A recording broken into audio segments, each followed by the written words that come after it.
बोलो तो As you mentioned in the other class about the cause of grief is ignorance. Yeah. So in the next chapter, the notes you have given, it seems that we have to travel through four things to get there. Yeah. First is like we have to get the knowledge of samsara, Yeah. that it is the grief, and Yeah. then we understand that we can't, we need a solution, Yeah. and then we can't do it alone, Yeah. and then obviously get the knowledge. But during that travel, like we see Arjuna is moving from there and then getting the enlightenment. Yeah. But for most of us, it's like we understand what the problem is. We understand that we need to get to the other world or the better Yeah. world. But still we are in, I believe, still we are in ignorance, and that's Yeah. why we are in grief. Yeah. So how is that, how is the journey really possible? Because it feels like we are stuck in We are not stuck in the middle. We are stuck at the beginning. Yeah.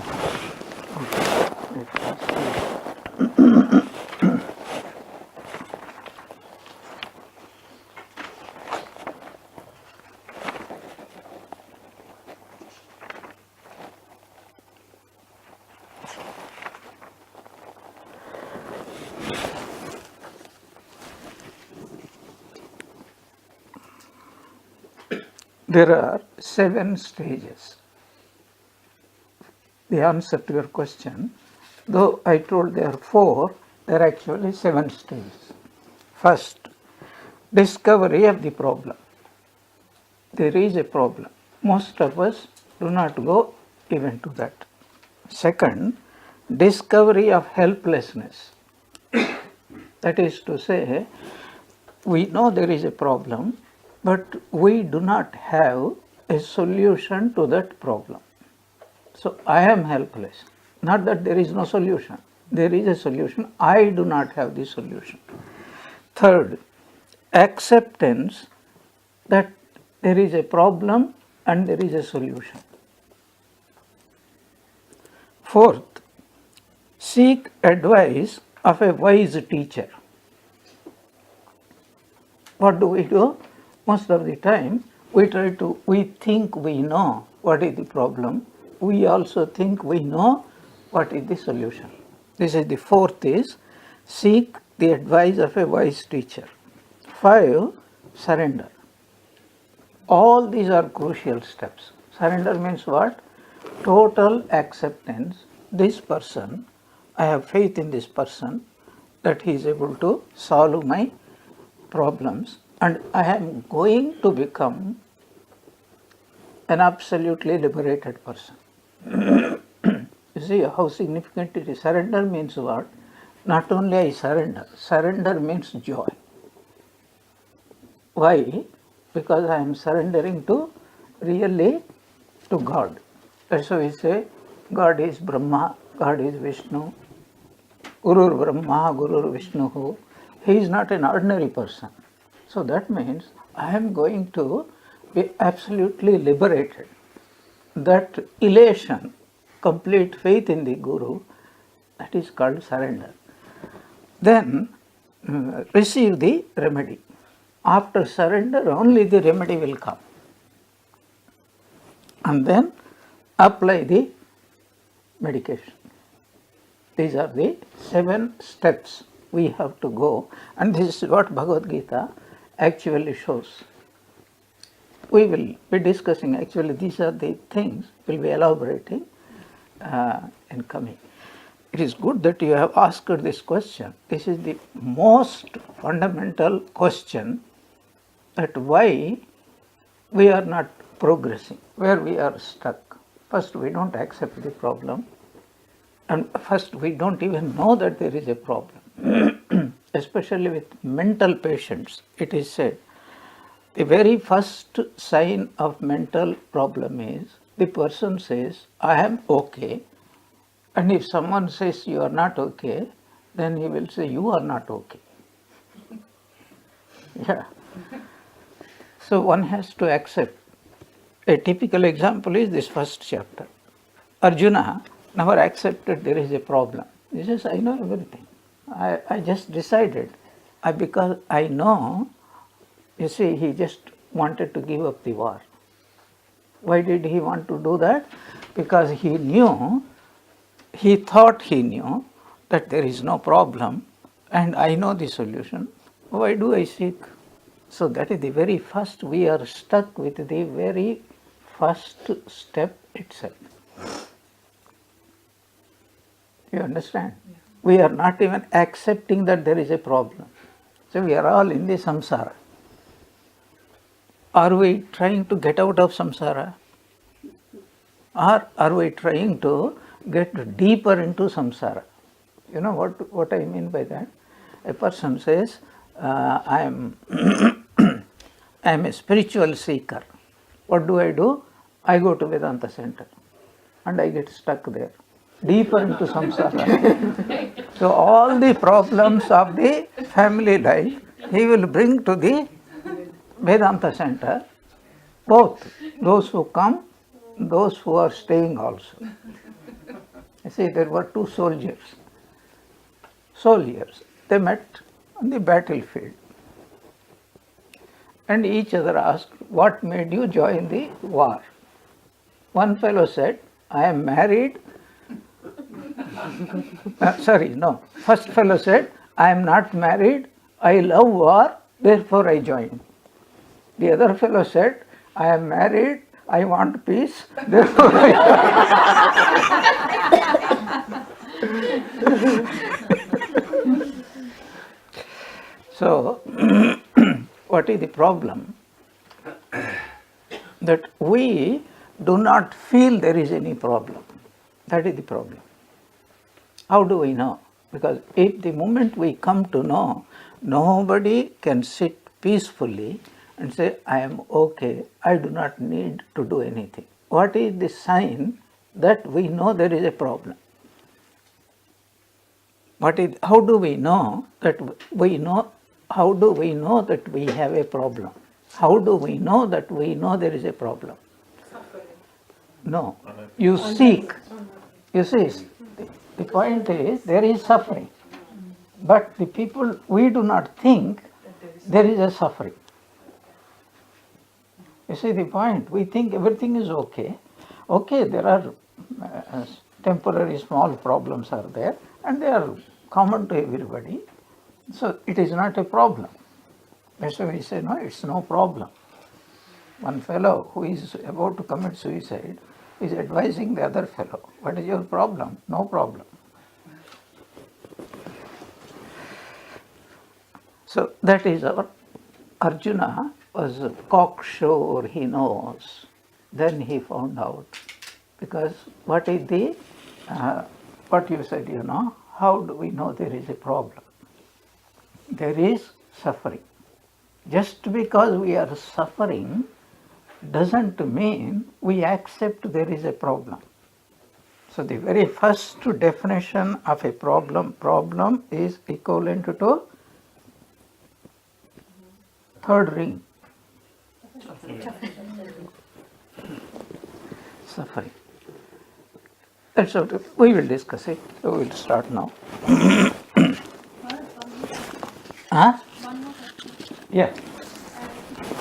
There was a 10 days lag. I didn't understand. Sorry? There was a 10 days lag when the event happened. Huh. Krishna was saying. Yeah. And when Sanjay was seeing it. Yeah. What is the 10-day lag? I missed that. Okay. This Sanjaya's description of what was happening at the Kurukshetra war, it is said that only on the 10th day Sanjaya was reporting to Dhritarashtra. Normal assumption is, so he was sitting there and here Gita, everything is taking place. So same time, like football match is going on, commentary is going on, no. Not like that. No. It is said after 10th day, then Sanjaya, this Dhritarashtra, was asking the question and the rest of it is Dhritarashtra asks only one question. First sloka and most marvelous sloka. Afterwards, It is all description of Sanjaya, what happened on the battlefield. So this report had, not the war had taken place after 10 days. The report of Sanjaya to Dhritarashtra had taken place from the 10th day after the war started. Yeah. So first we will chant. I hope you should. Yeah. Sorry. Yeah. Is it discovery of helplessness? You know you have a problem because you seek and like what are you trying to Yes. complete? First there is a problem, because if there is no problem, nobody seeks a solution. There is no need. When there is no problem, there is no need to seek a solution. Is that clear? We do not accept, or we are not even aware that there is a problem. So second step is awareness that I have a problem. Third is, even when I am aware, I am refusing it, that there is any problem. You look at your normal day-to-day problems. What is crystal clear for other people is not clear for the people who are having the problem. So we have to discover that there is a problem. Suppose I have a problem, I know there is a problem, I accept the problem, but have a solution. Suppose you have headache, you know that there is a medication, either Tiger Balm or some Anacin or something like that. So you don't go to anybody else, isn't it? When will you go to the doctor? When it is not being removed by day-to-day solutions, and you know that it is becoming worse, it is continuing, then only you will seek somebody. That means you discover your helplessness. I have no solution, so I have to seek somebody. So let us, we said, first we start with Asatoma, then verses this Gita Dhyana 3, 4, 5 and 8. Om Asatoma Sargamaya Tamasoma Jyotirgamaya Mrityorma Amritangamaya Om Shanti Shanti Shanti. Lord, lead us from the unreal to the real. Lead us from ignorance to illumination. Lead us from death to immortality. Om, peace, peace, peace be unto all. Prapanna parijataya totra vetraikapanaye gnanamudraya krishnaya Gītāmritaduhe namaha sarvopanishado gavo dogdha gopalanandana partho vatsa sudhir bhokta dugdham Gītāmritam mahat vasudeva sutam devam kamsa chanuramardanam Devaki Paramanandam Krishnam Vande Jagadgurum Mukam Karoti Vachalam Pangum Langhayate Girim Yat Kripatamaham Vande Paramananda Madhavam. These shlokas which we are chanting, these are called meditation on Bhagavad Gita. It's not Bhagavad Gita itself, it is meditation on Bhagavad Gita. So why is meditation necessary? I'll give you a small incident. One Swami Brahmanandaji, he was traveling by a train from one place to another place. So at the railway station, a young girl came to him in a hurry because she came to know only at the last moment that her mother told her, you go and meet Swami Brahmananda. She became a widow, she was suffering a lot. So she went to the ashrama, didn't find the Swami, somebody told her that just now the Swami left for the railway station, and she went. The train was about to move. At that time, she met Swami Brahmananda, and he said, "My daughter, I have no time, but I tell you one thing. You read the Gospel of Sri Ramakrishna, Sri Ramakrishna will protect you in every way." And we all know that before we study the Gospel of Ramakrishna, we have the habit of chanting. What is the chanting we do? Tava Kathamritam. And that we have discussed, we will discuss also in future. But what is important, that the last verse, those who spread the name of the Lord are the greatest donors in this world. Bhuri da jana. Bhuri da. So why is it so? Because this Kathamrita are the teaching of Bhagavan Krishna, the teaching of Bhagavan Ramakrishna. It is the same. Gita and Gospel is absolutely the same. This, what does it do?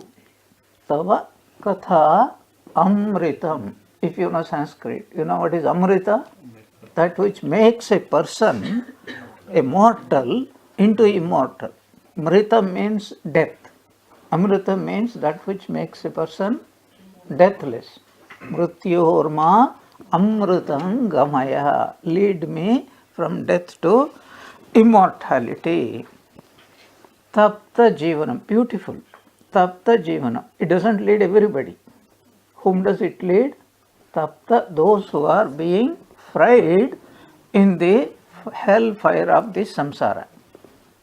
How do we know? The rest is that great people, great sages have described it that way. And it's a beautiful verse. So here also, before undertaking the study of Bhagavad Gita, we do this one because we salute four. We salute Mahabharata because this Bhagavad Gita comes in the Mahabharata. We salute Vyasa because it is the Vyasa who is conveying this great teacher teaching to us. We also salute Gita because the most important scripture is Gita.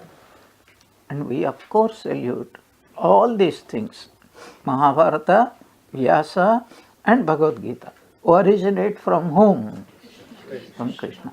So we salute these four. By saluting them, there is a psychological change that takes place. Very briefly, I will tell you what it is. You know, whenever you meet a Swami or an elderly person, a man of character or a great personality or mother, father, teachers, you are supposed to bow down. Now this system has practically gone out of vogue in India. They salute the Swamis or Gurus, but they don't salute mother, father, etc. So what is the point in saluting this? With reverence. It has to be done with reverence. So this is called Shraddha Utpadana, producing Shraddha. So this is based on a psychological principle. And this great psychological principle was rediscovered by the 19th century, so-called father of modern psychology, was called William James. And he said, actions follow feelings and feelings follow actions.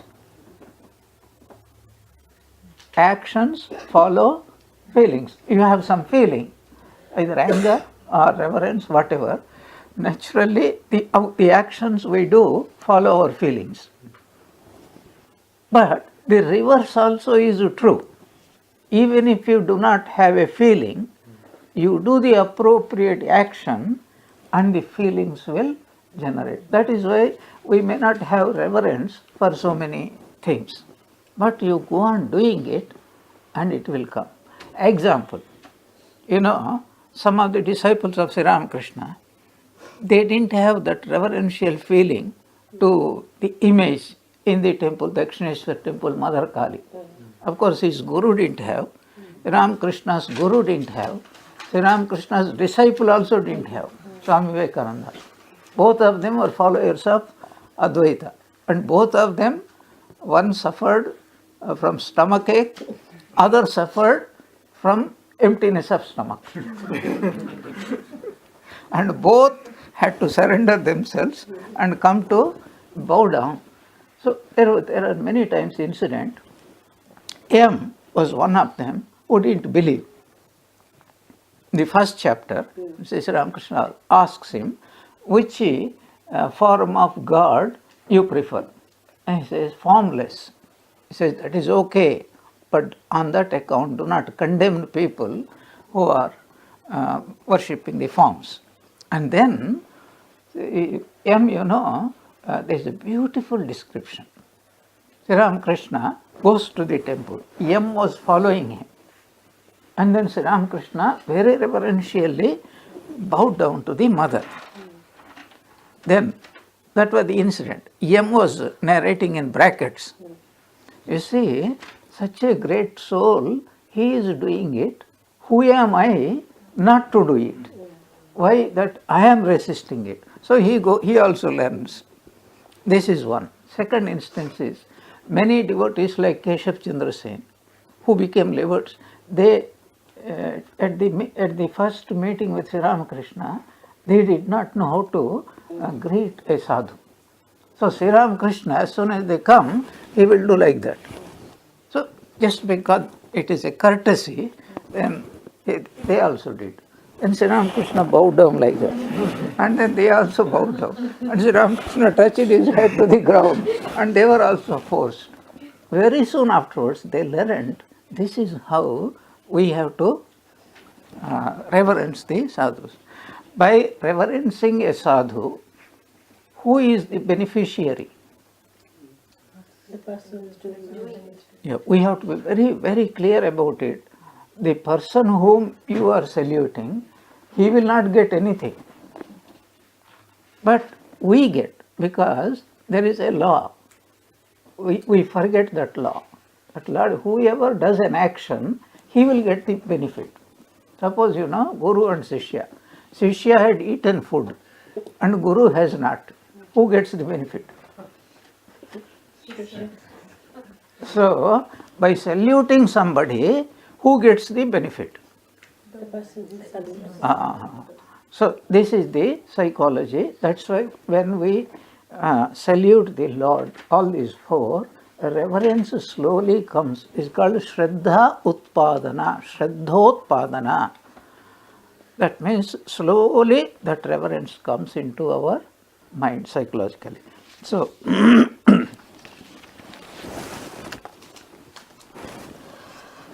last class we have completed 3 shlokas. The last was Prapanna Parijataya Totra Vetraika Panaye Gnana Mudraya Krishnaya Gita Amrita Duhe Namaha.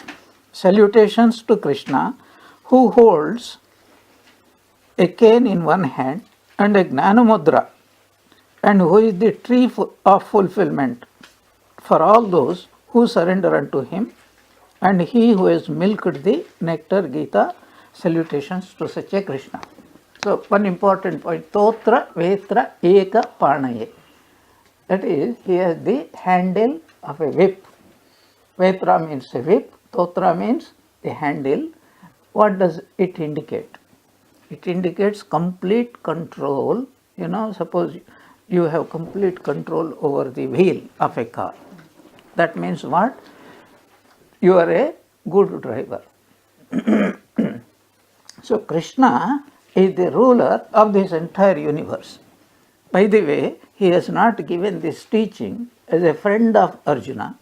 He has not given this teaching as the what is called teacher of Arjuna only. He is not merely a teacher of Arjuna. He is the teacher of the whole universe. That's why we call it Bhagavad Gita. It is Bhagavad Gita.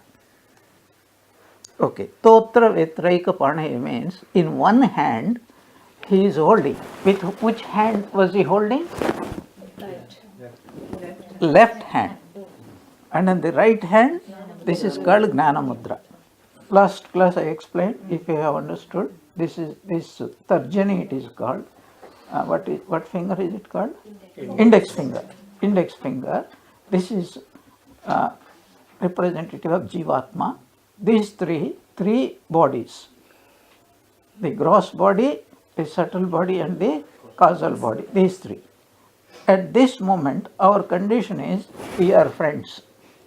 Though it is separate, but by turns, we are always identifying ourselves with these three avasthas. Now, in which avastha are we? If you don't answer, I know what avastha you are. In waking state. When we are in dream, we are in the dream state. And when we are in the causal state, we are identified with the causal. But always this finger is separate. There is no relationship between these three. Only temporary friendship. But when knowledge comes, what happens? This individual soul realizes, Aham Brahmasmi. This it is called Gnana Mudra. And it is said, it comes automatically to great people like that. Ramakrishna said that, baby, that one I don't know. So these are the 2 points. One is on his left hand, he has that. Whip of a handle means he has got complete control over the chariot. Chariot here represents the entire universe. He is the controller of the entire universe, not merely that chariot. Ishvaraha sarvabhutanam hriddeshe arjuna tishtati brahmayan sarvabhutani yantrarudhani maya. There is a verse there. There is the Lord sitting in the innermost chamber of the heart of every being. He is controlling every being ultimately. How is he controlling? Through his Maya. The whole world is nothing but Maya. The whole world is manifestation of Maya and controlled by Maya. And who is the controller of that Maya? God. Ishvara, God. That is Krishna. So these 2 points let us note down. Then the next verse says, Sarvopanishado gavo dogdha gopalanandana partho vatsaha sudhir bhokta gitamritam mahat. Dugdham gitamritam mahat. All the Upanishads are cows. The son of the cowhead, Krishna, that's why he is called Gopalanandana, is the milker. Partha, another name for Arjuna, is the calf. The man of pure intellect is the enjoyer. And the supreme nectar of the Gita is the milk.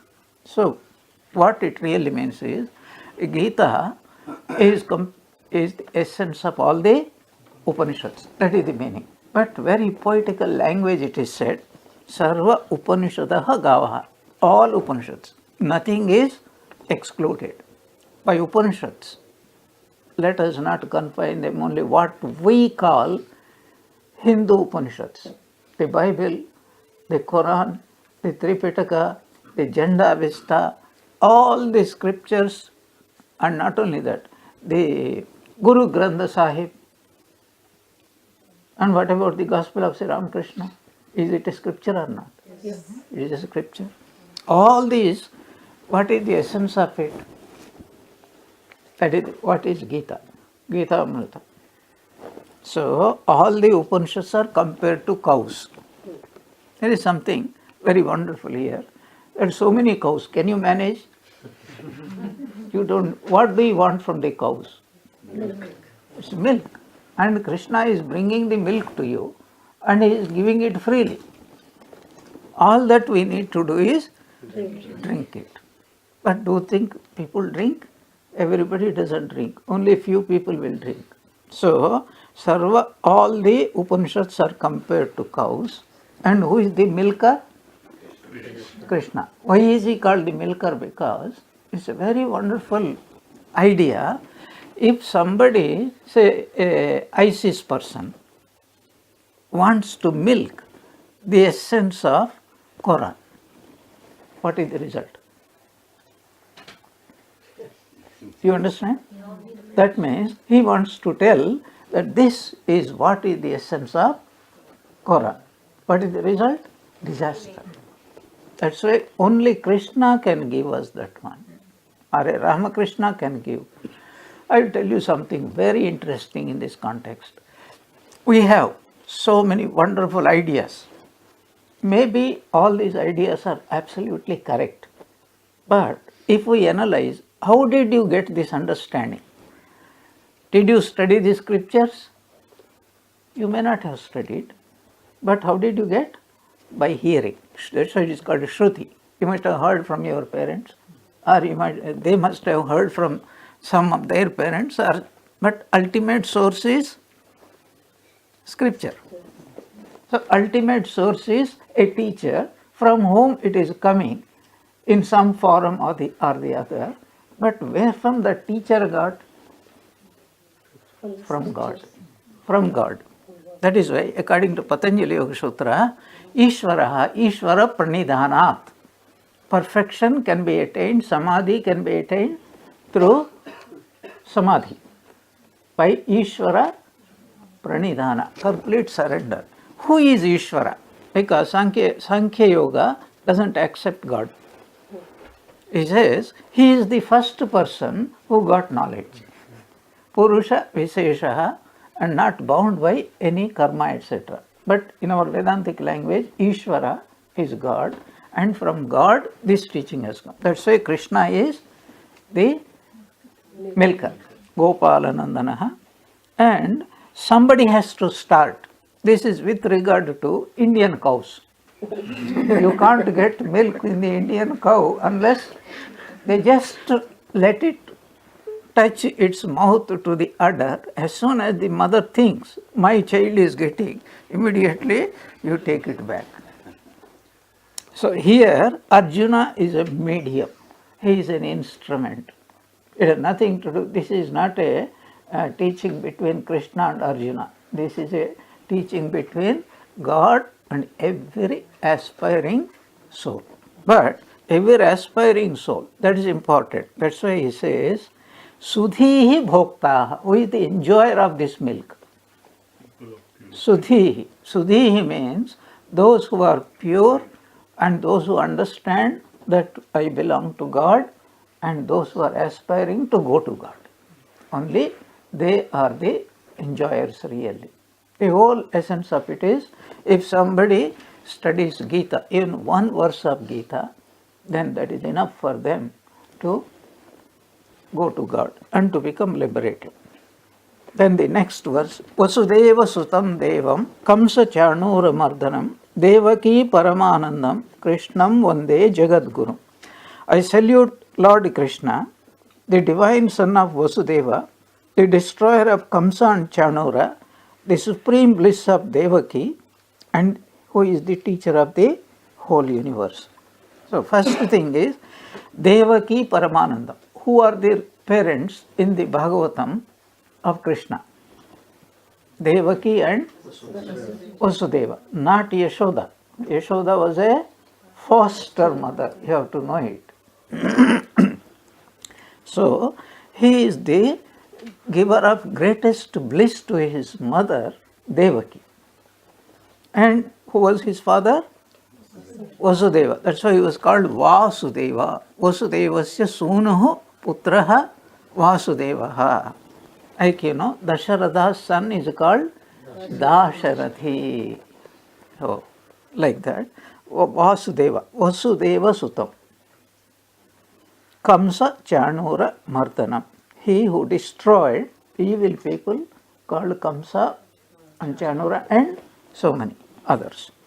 Devam, such a God, and who is it? Jagadgurum, Vande, I salute.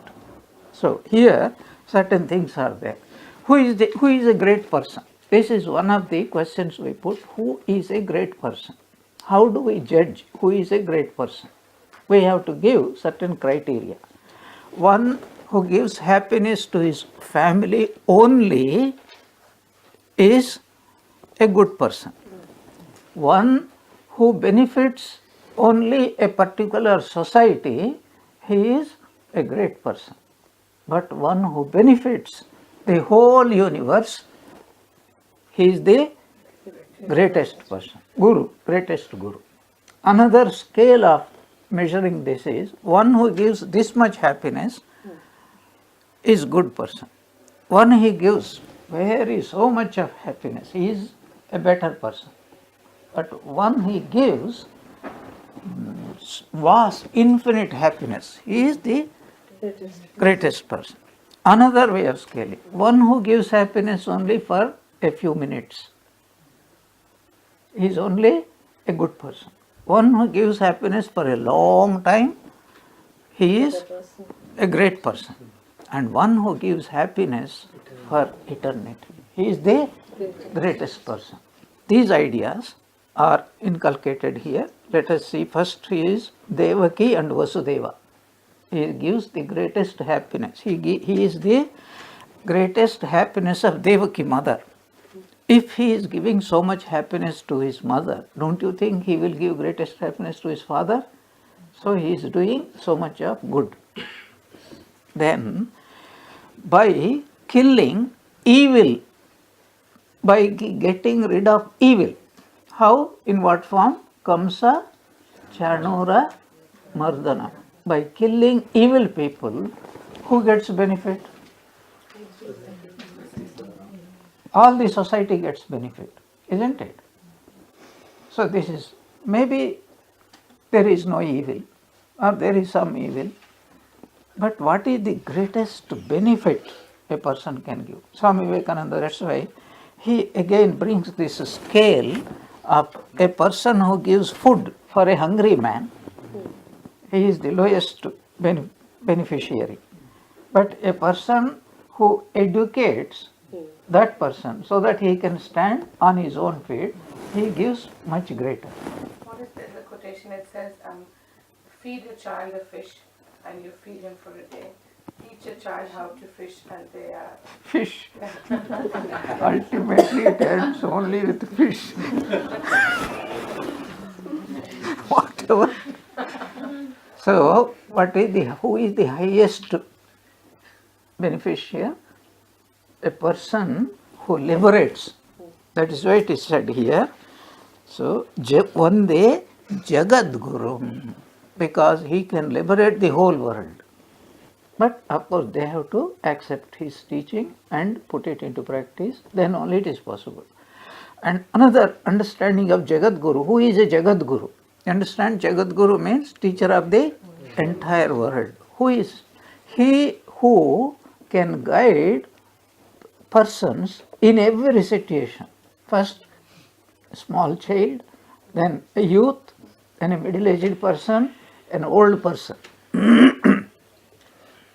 That is the first. Second, maybe a Hindu, maybe a Christian, maybe a Muslim, maybe a Buddhist. There is no such division. And again, a person may believe in God, may not believe in God. You know, we think that religious people all must believe in God. In fact, some of our philosophical schools, they don't believe in God. Nyaya, Vaiseshika, etc. They don't believe in God at all. Buddhism doesn't believe in God. Jainism doesn't believe in God. So there may be people who do not profess belief in God, but absolutely sincere people, principled people, very good people, very pure people. For them also, he should be a teacher. Okay. So I salute Lord Krishna, the son of Vasudeva, the destroyer of Kamsa and Chanura, the supreme bliss of Devaki, and the teacher of the entire universe, Jagat Guru. The next verse goes, Bhishma Drona Tata Jayat Ratha Jala Gandhara Nilotpala Shalyagrahavati Kripena Vahani Kannena Velakula Ashwathama Vikarna Ghora Makara Duryodhana Vartini Sa Uttirna Khalu Pandavai Rananadi Kaivartaka Keshavaha. Here Krishna is compared to a boatsman. And boatsman means what? Crossing water.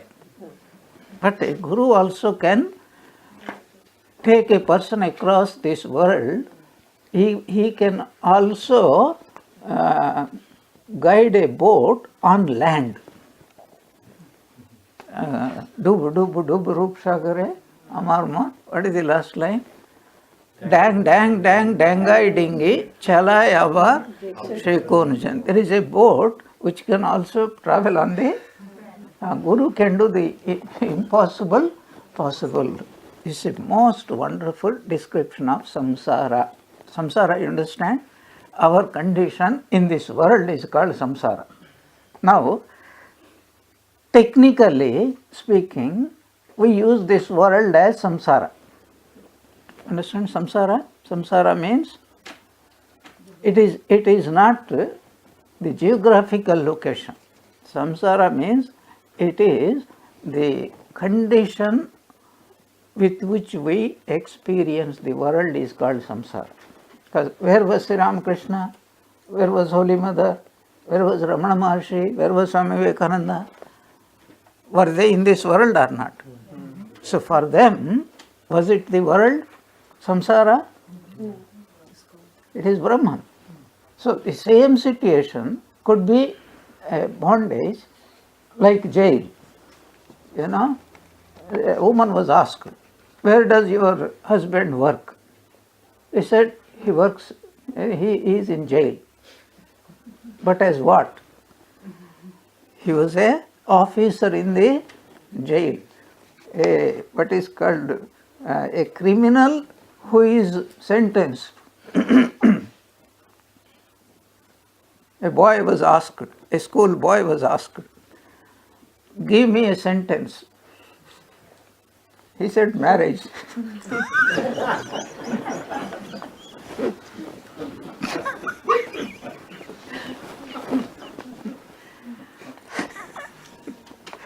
I don't know how many of you got it.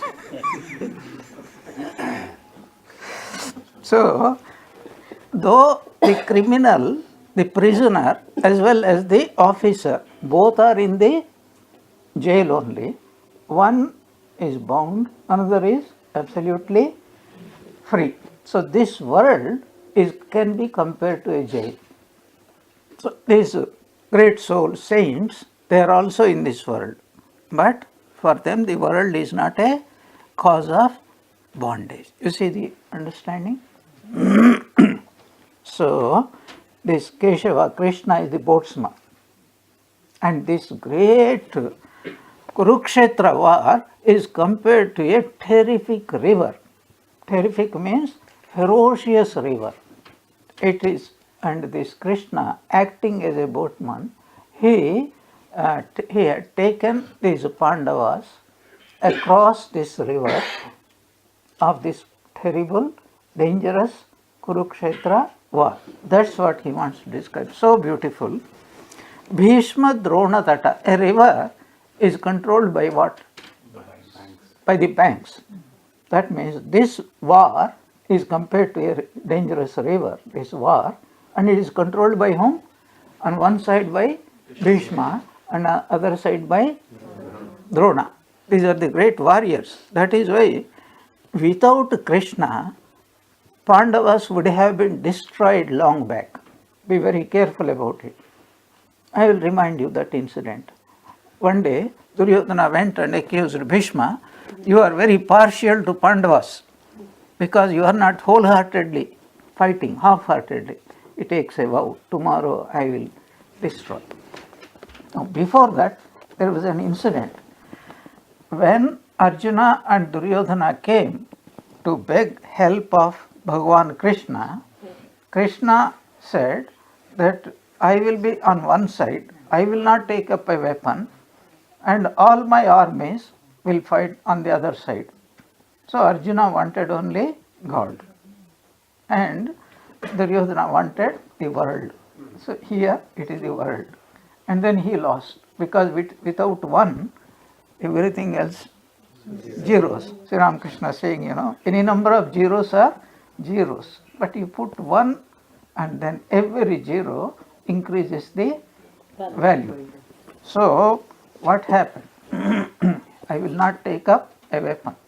And here Duryodhana practically insulted Bhishma. Even from the first itself, he was insulting. That you only favor Pandavas, that's why you are not fighting wholeheartedly. And then Bhishma takes up challenge and says, tomorrow I will finish all of them. And that day he was unstoppable. And what happened? That day every Pandavas would have been annihilated. And Krishna saw. What did he do? He got down from there, took up his chakra. That is it. Even though he took a vow, I will not take up the weapon, but Bhishma then because of Bhishma's ferociousness, he would have finished. He was a what is called unconquerable hero. But Krishna wanted to save. And so he came down, he took up the weapon. As soon as he took up the weapon, Bhishma had no go because he knew Krishna was an incarnation of God, God himself. So he came down and he said, when you take up, anyway, I took a vow that you took a vow that you will not take up a weapon. I took a vow that I will make you take up a weapon. My promise is fulfilled, now I accept defeat. So, this is a wonderful incident to say Krishna saved Pandavas, otherwise they would have been dead. Okay, another incident. On the day Abhimanyu was killed, Arjuna took up a vow, by tomorrow, before sunset, if I can't kill, what was his name? Jayadratha, and I will commit suicide. And Arjuna would have committed suicide, but Krishna played that trick of the sunset and all that. So he saved them on so many occasions. That is why he is called the boatsman who saved Pandavas from the destruction of this ferocious thing. And an imagery comes to my mind. The great transmigration of the herds. That wild beast, wilder beast. I don't know whether you have seen that one. They have to cross a river. And then there are so many of these crocodiles. And they will have feast that day. And then what happened? There was a straggler behind. By the time these fellows have crossed, the straggler had no option because from behind lions were hunting them. And here crocodiles are there. So they had no option but to plunge out of fear. And so many the stragglers have been killed because when there is a crowd, so many escape. Anyway, what is the point here? The terrible 18-day Kurukshetra war is compared to a terrible river. That is what he is saying. Bhishma Drona Tata. This river is fiercely protected by two banks. Who are they? Bhishma and Drona. And then the terrible current. Jayadratha is a terrible current. Gandhara. Gandhara means here Shakuni. Shakuni is the Neela Utpala, blue lotus. What is blue lotus? A beautiful blue lotus is there in the pond, and it is so attractive that you just wade there and it is like quicksand. You will be sucked into and then gone. And so many things will happen there. So this Shakuni is compared to blue lotus, very attractive. The moment you hear his words, but what was he? Deceiver from the very beginning. Shalya Grahavati. Shalya is compared to shark. Shalya. Kripena. Kripacharya was one of the teachers and he was also a great archer. Vahani. Vahani means a high tide, very fast current.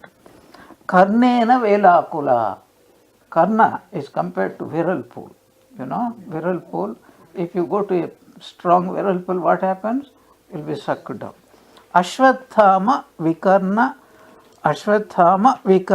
Ghora Makara. Ghora Makara means a type of what is called crocodiles, man-eating fish like that.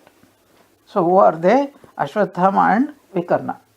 Ashwathama was the son of Drodacharya and Vikarna was the brother of Duryodhana himself. Makara. Duryodhana Avartini. Duryodhana is the undercurrent because he was the inspiration behind this whole scheme of war.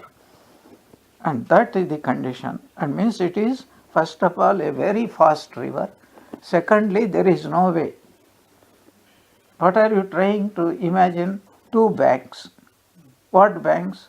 Imagine they are like two mountains and somehow somebody had fallen. Even if you want to climb, there is no way you can climb.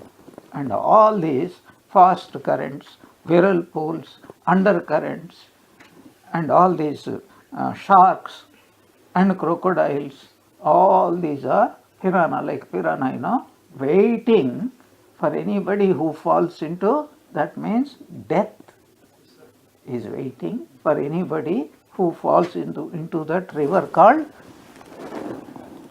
war, Kurukshetra war. But what is the result of it? Sa uttirna Pandavai. Pandavas safely crossed it. Rananadi. It is called Rananadi, the river of battle, Yuddha. How did these Pandavas get over it? Kaivartaka Keshavaha. Keshava, Krishna is the boatsman. If he is the boatsman, how is the boatsman? Who was driving the chariot of Arjuna? It is Krishna. So, if Krishna is driving the chariot, then there is no danger at all. So, uttirna, with ease, there was no difficulty at all. Happily, they crossed over. That means, if God's grace is there, God's grace comes in the form of what? Right understanding. And when right understanding comes, we discover go through all these 7 steps. We surrender to Guru, and surrendering to Guru is equivalent to surrendering to God. And then once we surrender to God, what is the meaning of surrendering to God? A drop of water falls into an ocean. That is called surrender. So what becomes that drop?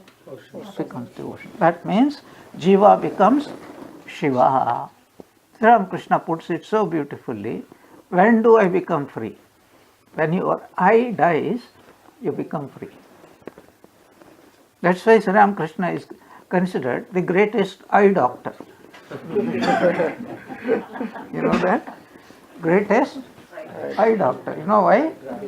Because if you go to a ophthalmologist, what does he do? If you have eye problem, you go to a eye doctor. What does the eye doctor do? Put these drops in the eyes. But you go to Sri Ramakrishna, he is the greatest eye doctor in the world. What does he do? Drop the eye.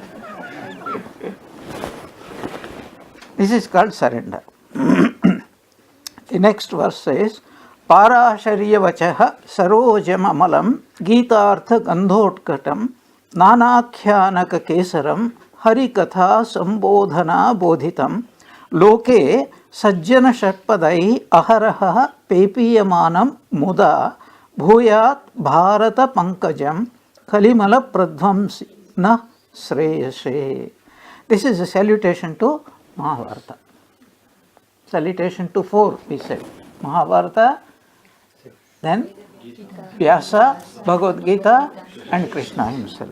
So, may the spotless lotus of Mahabharata, which is born in the lake of the words of Vyasa, which is rich with the fragrance of the import of Gita, which has many narratives as its filaments, which teaches in details the story of Lord Hari, which is joyously drunk day after day by bees of who are good and pure men, which is the destroyer of the imperfections of Kali age, may that Mahabharata bring about supreme good to us. That means may we also become spiritual by enjoying the teachings of the Gita.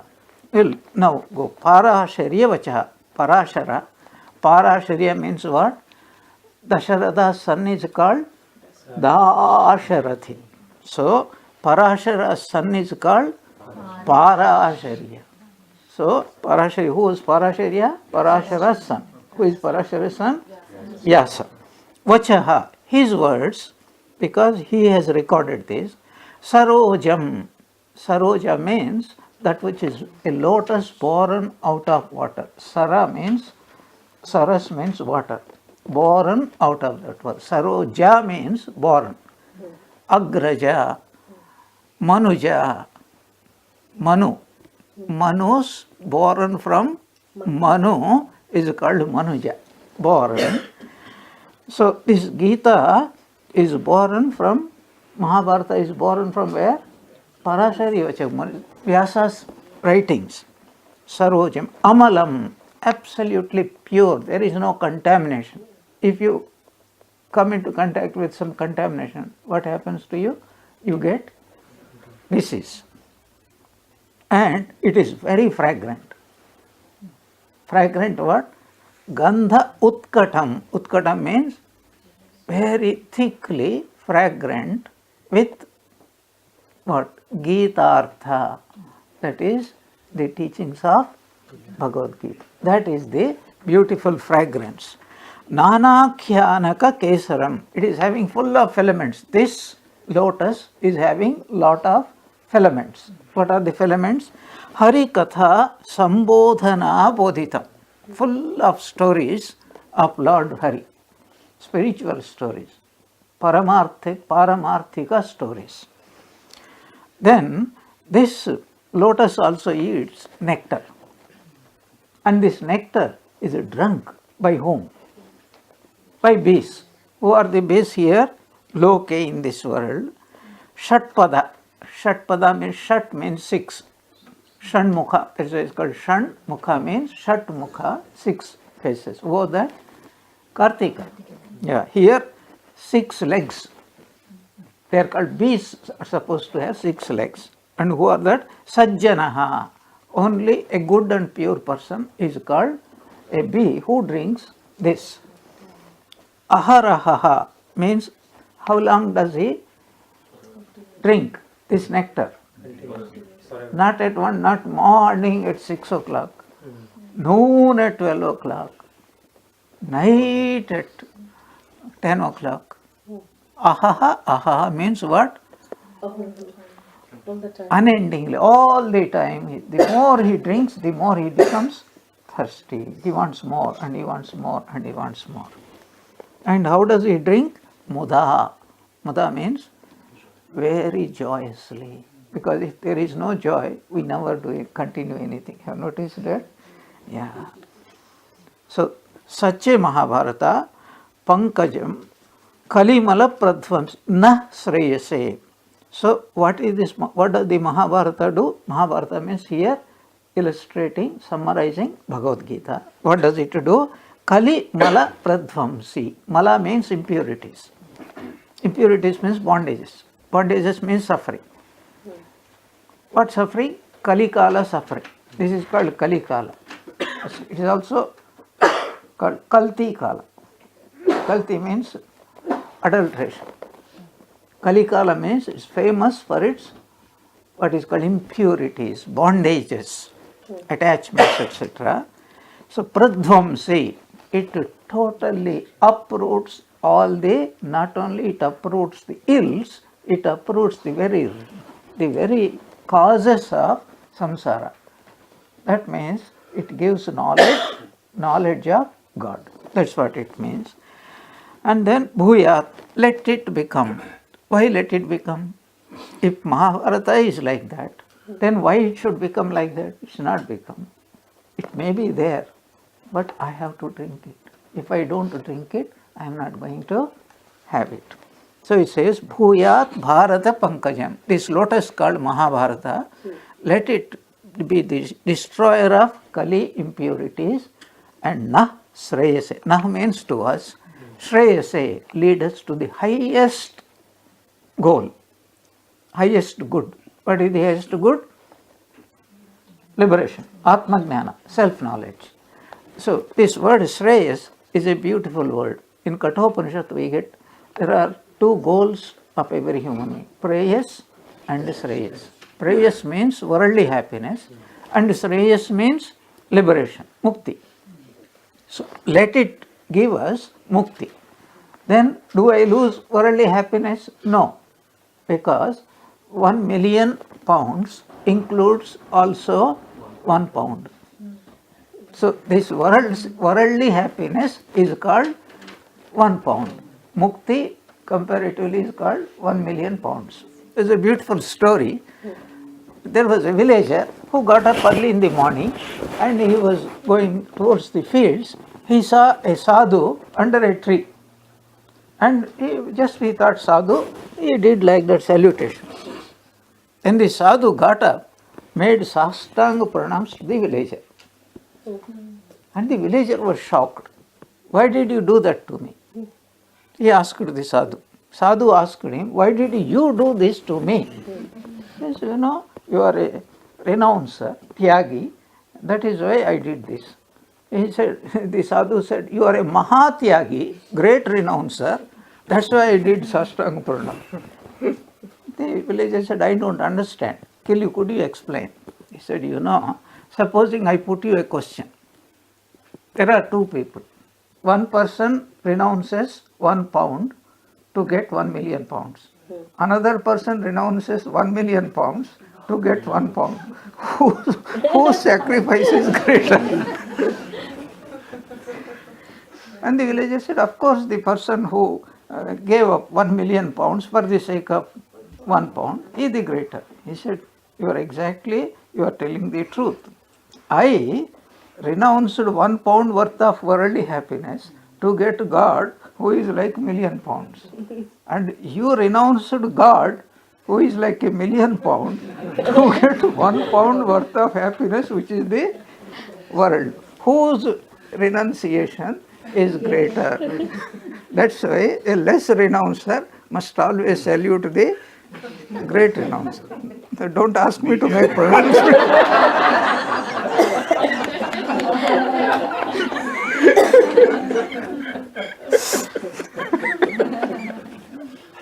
Okay.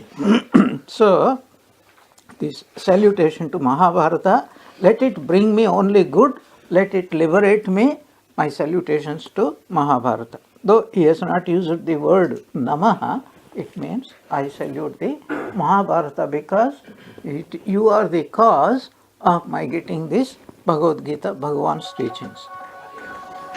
Then we go to the next one. Sorry. Okay. Mukam karoti vachalam pangum langhayate girim yat kripa tamaham vande paramananda madhavam. By your blessings, by your grace, a mute person becomes talkative and a lame person climbs a mountain easily.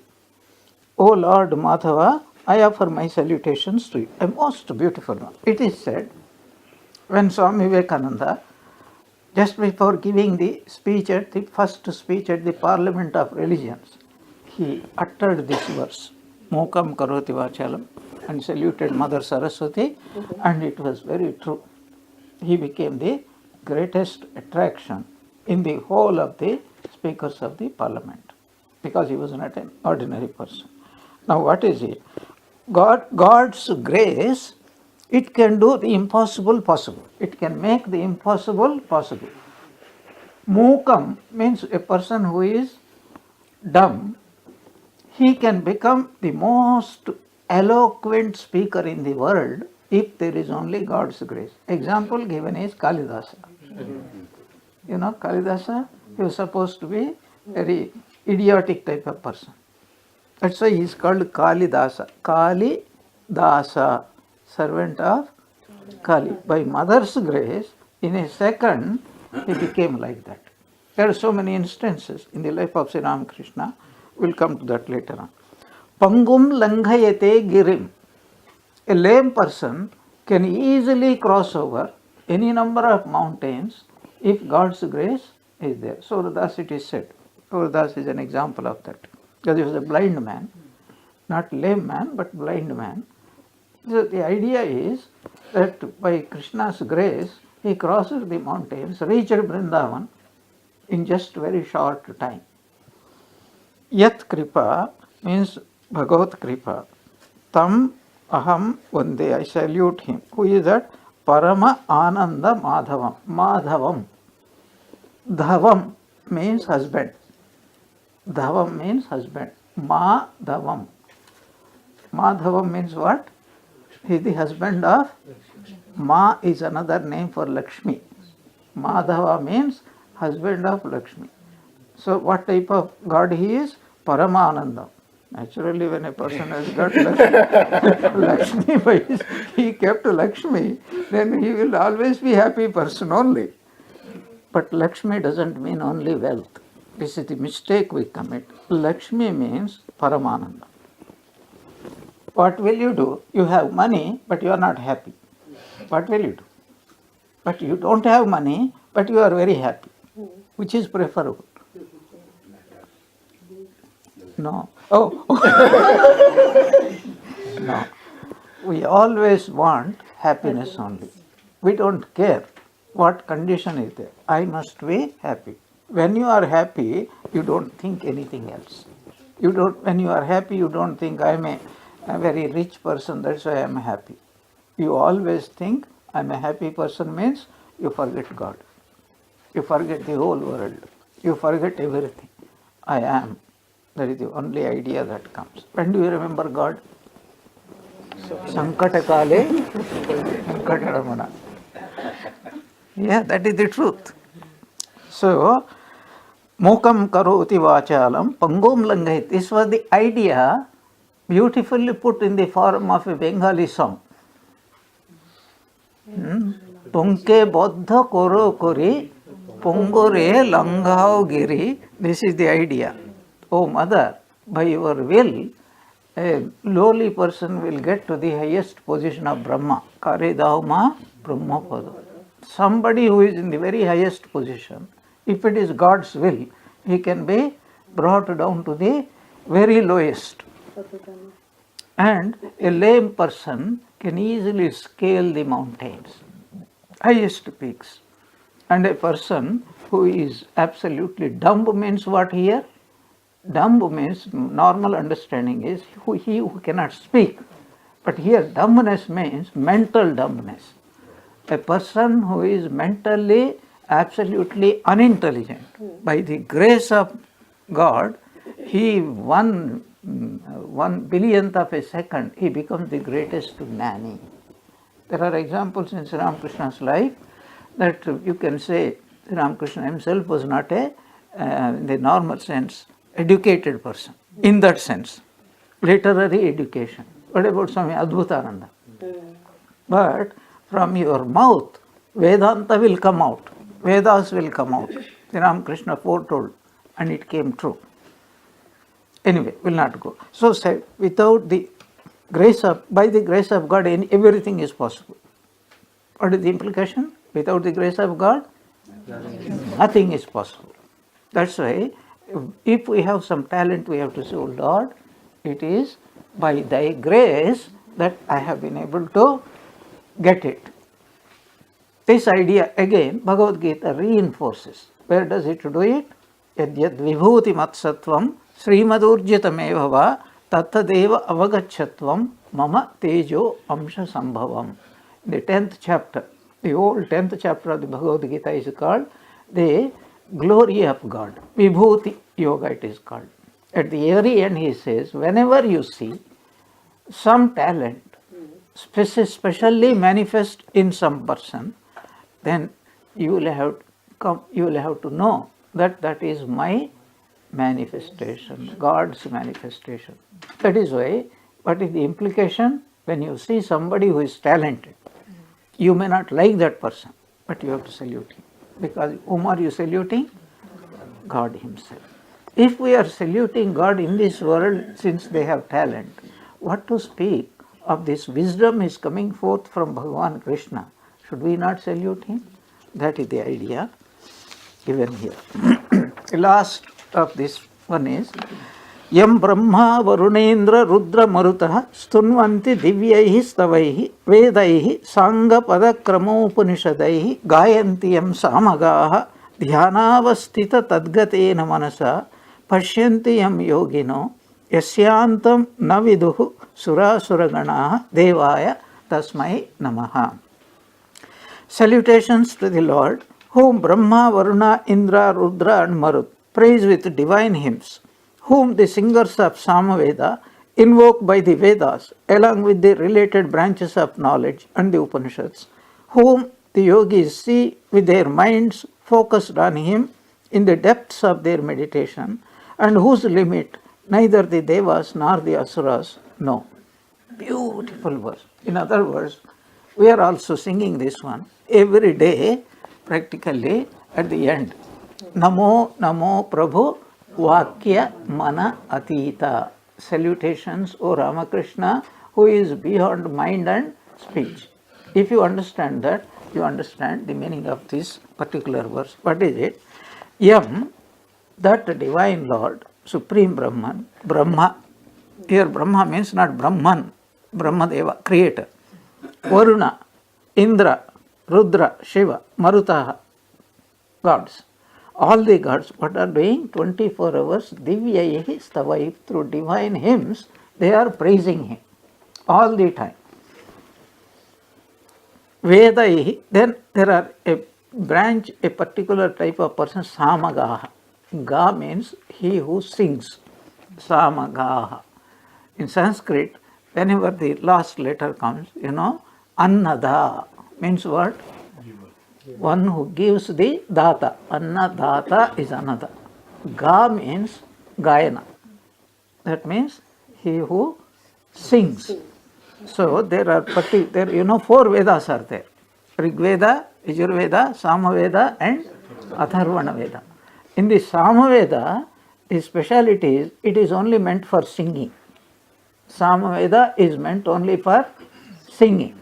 So those who sing the Samaveda, they are called Samagas. What do the Samagas do? Vedaihi, these Vedas, Sa Anga Pada Krama Upanishadaihi Gayanti. There are particular methodology of chanting Vedas. Here singing means chanting, not singing, chanting. Or Gregorian music is supposed to be nearest to the Samagana. So this chanting of Vedas, this with its branches, Anga means branches. There are 6 Angas are there. Jyotisha, Ayurveda, Nirukta, Chandas, etc. And there is a way of singing. Pada Patha, Krama Patha, Jata Patha, and some other Patha is there. Patha means different methods of singing Vedic meters. They are constantly singing. Singing of whom? Singing of only the Divine Lord. Then there are yogis. What do? They sit for meditation. In their hearts, in the depths of their meditation, when they are totally focused, whom are they trying to see? The Divine Lord.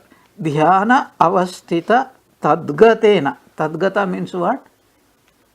Tadatmya. Tadatmya means what? Completely merged in that. Tat atmya. This is me. That feeling. There is no separation between this man's mind and the object which he is trying to think. So deep is their absorption. So manasa pashyanti.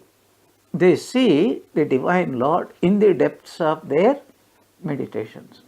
That means even if we want to see God, the only way is to go deep into meditation. Even though some people are hymning the Lord, some people are singing of the Lord, some people are trying to meditate and think of the God, but yasya antam, the limit of this Divine Lord, Sura Asura Ganaha, both the Devatas and also everybody else, na viduhu. They cannot come to an end. That means when you meditate, you are only meditating on a small part of God. When you are seeing, you are only a small part. When you are hearing only a small part. You cannot experience. If you want to experience the whole thing, then you have to become that. And when you become that, you are not going to express it. All that you are going to say is, I am, and nothing else. And there is no need to sing or see or do anything. So, yasya antam na viduhu. O Lord, Nobody can come to the end of this thing. Tasmai Devaya Namaha. My salutations to such a divine Lord, that infinite Lord, whose glory nobody can perceive. That is the idea. Now there are many parallel incidents to illustrate this. Sri Ramakrishna, one day, he went into one of the Shiva temples. Remember? And then he started doing stotram of Shiva Mahimna stotram. There is a stotra which says, "O Lord, Mother Saraswati, she takes a mountain as her pen, the ocean as the ink, Sura Taravara Lekha Patra Murvi, and she takes the branch of a divine tree as a pen and starts writing your glories, and she never comes to an end. Because to write about infinity, how much time do you need? To write about infinity, how much time do you need? Infinite time. So that means it is not possible for the speech and not possible for the mind. That is the meaning of Namo Namo Prabhu Vakya Mana Atita. You are beyond both the mind as well as speech. So salutations. So how do I salute? You are, I don't know who you are, but I salute you as you are. And so what happens? The Lord will be gracious and He will bestow His grace. And when He bestows His grace, we get self-knowledge. When we get self-knowledge, what do we feel? I am that. Aham Brahmasmi. So these are the what is called dhyana mantras, and this is not from Madhusudana Saraswati, but this is also chanted by some people to remind us what is the essence of Bhagavad Gita. What is it? Sarva dharman parityajya mamekam sharanam vraja aham tva sarva papebhyo mokshayishyami ma shuchaha. So I surrender, give up all other efforts. Surrender yourself totally to me. To me means the Divine Lord. I will liberate you from all sufferings. Do not worry. Have faith in my words. This is the essence of Bhagavad Gita. So from next class onwards, we will do. So if there is any question or answer from this today's class, we can discuss for a few minutes.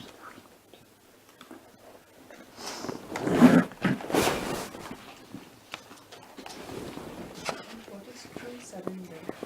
True surrender is to become one with God.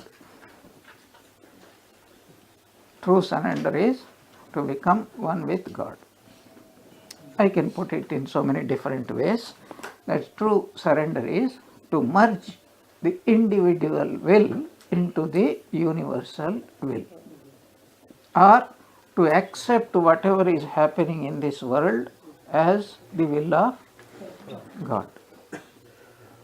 And Guruji, to merge with God is what we want to surrender. yes. But if surrender itself is that, then how do we get to that?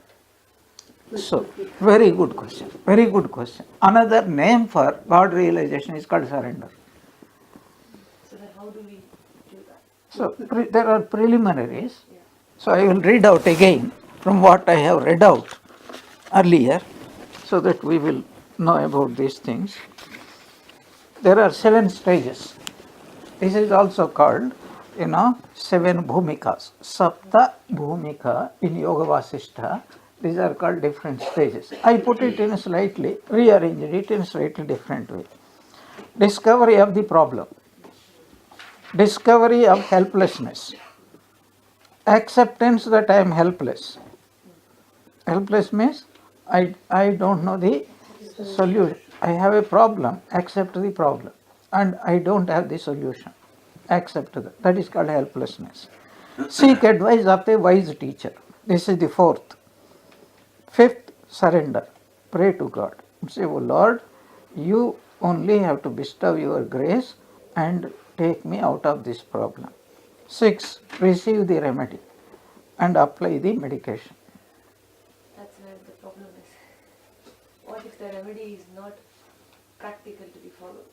You see, your question is like this. What if the remedy is not a remedy? Don't question that. That's what you are stating. What if the remedy is not a remedy? By definition, a remedy is that which removes that particular problem, isn't it? It is there. The whole Gita teaching, we will come to that, is that one. Or is it just based on that a remedy is a remedy? Yeah. Could it be we are not ready for the remedy at that? at a Yes, time? that's why all these things are there. I will also add something. Ramanujacharya is the greatest teacher of a particular path. It is called the path of surrender.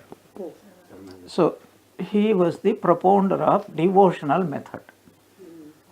But there are so many people, he said, who are not fit for devotion. What is the remedy for them? He says, even though the what is called formal devotional method, they are not fit, but if they wholeheartedly surrender themselves, then they will reach God. So he has specified it. He has given 6 characteristics. Anukulasya sankalpaha, pratikulasya varjanam, rakshishyasiti vishvasaha, goptrutva varanam, atma nikshepaha. Then vinaya. Iti shadvidha sharanagatihi. What is that? First, anukulasya sankalpa. Sankalpa means taking a vow that I will do what only pleases the Lord. I will do what only pleases the Lord, not anybody else. The next is pratikulasya varjanam. I will take a vow, I will give up whatever displeases the Lord, I will give up. The third, only one being in this world can save me. And it's absolutely true. Even nobody can take away your worries, nobody can give you sleep, nobody can give you appetite, nobody can give you peace of mind, nobody can keep you in this world a moment longer than our fate declines. People cannot do anything. The greatest mistake we commit is people can help us. But what we should understand is, some people are ready to help us. Are we ready to receive? If we cannot receive, this is the other person, even God also cannot help us. Okay, that is what only God can save me. That is the third condition. Fourth condition is goptritva varanam. I have faith that God can save me, but I'm dithering. I am not decided whether to surrender to God or to somebody else. Somebody, who is that somebody else? Me. We are always surrendering ourselves, Early morning he says, would you take a cup of coffee? All right, whatever you say. So go and sit for meditation. Hey, stupid fellow, what are you doing? Go to sleep. All right, I obey. We are surrendering to whom? So here there is a benefit. We know how to surrender. Only thing is, we not to any Tom, Dick and Harry, to God. So that is called goptritva varanam. I choose God. I choose God. And there is a beautiful Upanishadic parallel to it. Yame Vaishyav Vrinite in Kathopanishad. Who can realize the Atman? He says, him whom the Atman chooses to reveal. Now the Bhashyakara raises a question that don't you think the Atman is partial? It chooses some people and it doesn't choose some people. Then the answer is, He who chooses the Atman chooses him to bestow his grace upon him. So we have to choose. Voptrutva varana. I have choices. I only surrender myself to God. Only He can. After choosing, that is the fourth one. What is the fifth one? After choosing, Atma Nikshepaha. That is transfer all ones to God. From today onwards, everything belongs to you. This is what Sri Ramakrishna said beautifully to Girish Chandra Ghosh. You give me your power of attorney. And he said yes. If Sri Ramakrishna was not ready to take up, he would not have, Girish Chandra Ghosh would not have been surrendered. So God's grace will come to give us this buddhi that I alone can save you. If we fulfill the previous conditions, then God will give that. How does? Buddhi yogam dadamyaham. Bhagavad Gita says, how do I bestow my grace? Krishna is telling, whenever I am pleased with somebody's sadhana, spiritual practice, buddhi yogam dadami. I give him that right understanding that God alone is real, everything else should not be dependent upon. See, what is unreal? Don't bring that Vedantic meaning of Maya and other things. It is unreliable, not safe. That is the meaning of unreality. So what is the fifth one? Atma, transfer oneness to God. It's called Atma Nikshepa. Atma means myself. I give that burden to the Lord. And the last one is Karpanye. That means, oh Lord, that I have been able to do all these five things is by through sheer grace of you. That humbleness, I have not been able to do because of my speciality. I have been able to do it because of your grace. That's why the Bhagavad Gita itself, all parallels are there. In the end, he says, so by your grace, is your delusion destroyed? What does he say? Nasto moha smritir labdha tvat prasadat. Tvat prasadat. By your grace. Maya achyuta. Oh Krishna, achyuta means Krishna. By your grace, my understanding came right. When understanding came, it destroyed all delusion. When the delusion is destroyed, now I was able to surrender to you, and therefore all this happened because of whose grace? By your grace. And the illustration is Totapuri. He thought, is a different story. I will not go into the depth now. Totapuri was the Advaita Guru of Sri Ramakrishna. He progressed, he obtained Samadhi. He thought he obtained all this without God's grace. Mother's grace means what? Without God's grace. Mother wanted to teach him through her grace. Mother wanted to teach that by my grace you have been able to obtain Samadhi, but you don't understand it. But by my grace you will understand. It is by my grace that you have been able to understand it. So she created a small problem. And his stomach ache. And he could not, the man who could go into Samadhi could not focus for 1 second. Kare Dhauma Brahmapada, she gave Brahmapada to Totapuri. Kare Koroma Adogami. Immediately she brought the mind down and he wanted to commit suicide. He thought, this is my body, I can commit suicide. That's why Atmahatya is Mahapapa. Committing suicide, greatest sin. Why?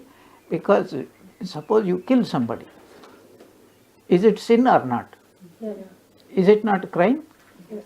So killing oneself is greater crime because we think that other people belong to God or other people, but I belong to myself. No, I don't belong to myself. To whom do I belong? Who gave me, rented me this one? It is God who gave me the body. It It is God who gave me the mind. I am only renting it, not renting, rent free. I am rent free. And then why do I suffer? Because I thought it is any rented house in India. Indians, whenever they rent a house, they go on putting nails all over the walls. If it is their home, even to put one stick, they will think for 2 months whether they should put or not. But rented house, you will get the fellow. So we think this is that rented house. We can do what we like. No, it belongs to God. So he went to commit suicide. He could not commit suicide. Then mother graciously revealed the body belongs to her, the mind belongs to her. There is nothing called I which belongs to me. Everything belongs to her. This is what Ramanuja wants to emphasize. Tavaivaham, that I belong to you. That is called bhakti.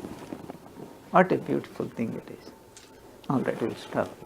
Om Shanti Shanti Shanti.